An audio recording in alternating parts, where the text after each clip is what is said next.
पीले दांत वाली बहू। रंजना कभी ब्रश नहीं करती थी। उसे कितनी बार उसके माँ बाप ने डांटा, लेकिन उसका कोई असर उस पर होता ही नहीं था, जिस कारण से उसके दांत पीले पीले हो जाते हैं।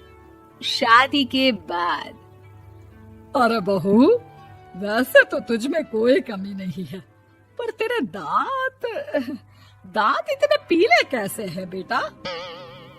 कैसे मतलब? कोई सर्जरी थोड़ी ना कराइए। वो तो क्या नाम, मैं ब्रश नहीं करती थी तो पीले हो गए। अब क्या करूं? आप कहें तो लाल करवा लूं या फिर काले? यार ये क्या है, क्यों माँ से लड़ रही हो? लड़ रही हूँ? अरे मैं लड़ रही हूँ या ये बोल रही है कि दांत पीले हैं, पीले। अरे तपस्या थोड़ी ना की है इन्हें पीले करने के लिए। बकायदा ब्रश नहीं किया है 20 साल तक, तब जाकर। छी, कैसी बात कर रही हो? ये उस वक्त तो पीले नहीं थे जब हम लोग तुम्हें देखने आए थे। अरे तब साफ करवा लिया होगा डेंटिस्ट के पास जाकर। अब देखो कैसे पीले पीले लग रहे हैं। रंजना सास की तरफ गुस्से से देखती है। फिर शुरू हो गई पीले पीले पीले। अरे पीले तो तब भी थे जब मेरे हाथ का रसगुल्ला उड़ा उड़ा कर खा रही थी और बोल रही थी, लड़की नहीं गुणों का खजाना दे रहे भाई साहब आप। खैर, अब वो लोग करते भी तो क्या करते, पीले दांत वाली बहू पल्ले पड़ी थी तो झेलना तो था ही। एक दिन कीर्तन में रंजना गाना गा रही थी। अरे कमला बहन, माँ का द्वार है, यहाँ तो सब शुद्ध होकर आते हैं, फिर अपनी बहू को ब्रश भी नहीं करवाती तुम। दूर से पीले पीले दांत भक्ति में बाधा उत्पन्न कर रहे हैं। अरे कोई 2 साल की बच्ची थोड़ी ना लेकर आई हूँ मैं बहू बनाकर। अच्छी खासी लड़की है, अरे कैसे करवाऊं ब्रश? ये तो उसे खुद करना चाहिए ना। अब माँ बाप तो इसके जैसे तैसे निपटा दिए, ये नहीं सोचा कि सास कैसे संभालेगी। सास बहू को लेकर घर आ जाती है, लेकिन सोच लेती है कि अब इसे लेकर कहीं नहीं जाएगी। अगले रोज बहू कहती है, अरे क्या हो गया, मंदिर नहीं जाना क्या? कीर्तन का वक्त हो रहा है। मेरी मधुर वाणी से कान्हा जी जागते हैं और सोते हैं। आप तो जानती है ना उनकी भक्ति में कितना मन लगता है मेरा। वो क्या है ना, तबीयत ठीक नहीं लग रही है मेरी, आराम करूंगी मैं। तबीयत ठीक नहीं लग रही? अभी तो मिथुन के गाने पर नाच रही थी आप, और अब बोल रही है कि तबीयत ठीक नहीं लग रही।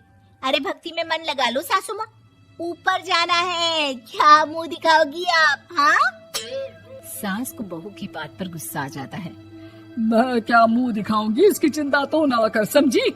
अपने मुंह की चिंता कर, जो ये पीले पीले दांत लेकर हर जगह पहुंच जाती है। पता है लोग कितना मजाक बनाते हैं।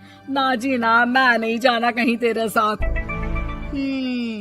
तो ये बात है, कोई ना, मत जाओ, मैं अपने कमरे में ही बैठकर भक्ति कर लूंगी।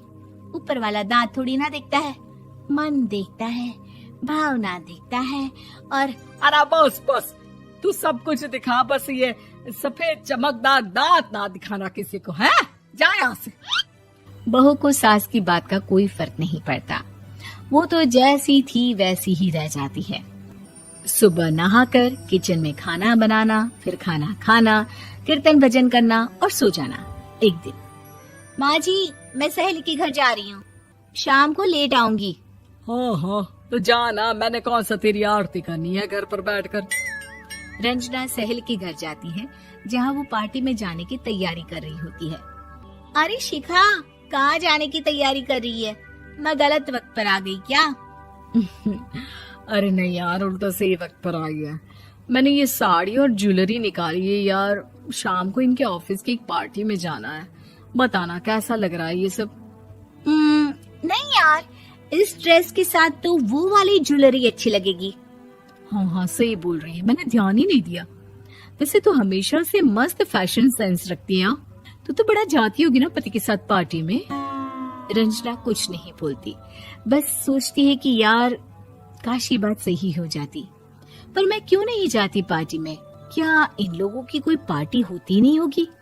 रंजना घर आती है और रात में पति से सवाल करती है, एक बात बताइए, आप मुझे किसी पार्टी में क्यों नहीं ले जाते? क्या आपकी यहाँ ऑफिस में पार्टी नहीं होती?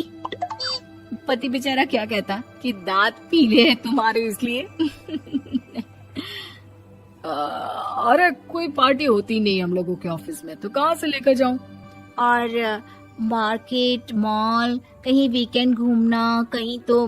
अरे यार, सारे हफ्ते में एक छुट्टी मिलती है, तो सोचता हूँ कि आराम ही कर लूं। क्यों? रंजना मन मार के रह जाती है। पहले कभी सास के साथ मंदिर जाया करती थी, लेकिन वो भी सास ने ले जाना बंद कर दिया। घर बैठी बैठी रंजना बोर हो जाती है। तभी उसे आइडिया आता है और वो मायके जाने का सोचती है। सासू माँ, 2 दिनों के लिए मम्मी के घर जा रही हूँ। अच्छा ठीक है, आराम से जा। और हाँ, माँ से कुछ अच्छी आदत सीख कर आना कि कैसे शरीर के हर भाग की तरह दांतों की सफाई भी जरूरी होती है, समझी? शुरू हो गई ना आप। वो लोग आपकी तरह नहीं है कि छोटी छोटी बात का बतंगड़ बना दे। उन लोगों के लिए मैं मायने रखती हूँ, ना कि मेरे पीले पीले दांत। रंजना माँ को बिना बताए उन लोगों को सरप्राइज देती है, लेकिन जैसे ही वो दरवाजे पर पहुंचती है, अंदर देखती है कि घर वाले कहीं जा रहे होते हैं। अब माँ, काश रंजना दीदी के दांतों वाली प्रॉब्लम नहीं होती, तो वो भी हम लोगों के साथ चलती ना बुआ जी की बेटी की शादी में।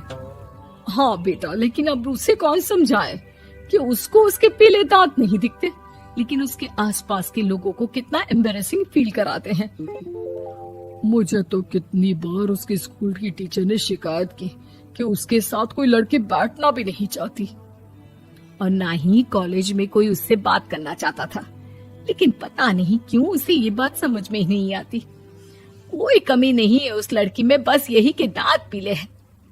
वो तो भला हो जीजा जी और उनकी माँ का, जो दीदी को जैसी है वैसे ही रखा हुआ है। रंजना को अपने घर वालों की बात सुनकर बहुत दुख होता है।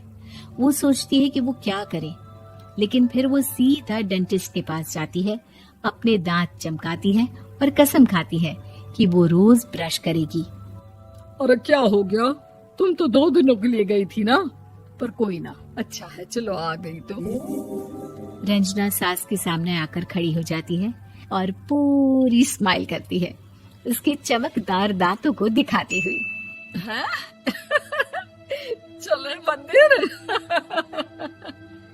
माँ, मुझे माफ कर दीजिए, मैंने आप लोगों को बहुत एम्बैरेसिंग फील करवाया। मैं आज से रोज ब्रश करूंगी।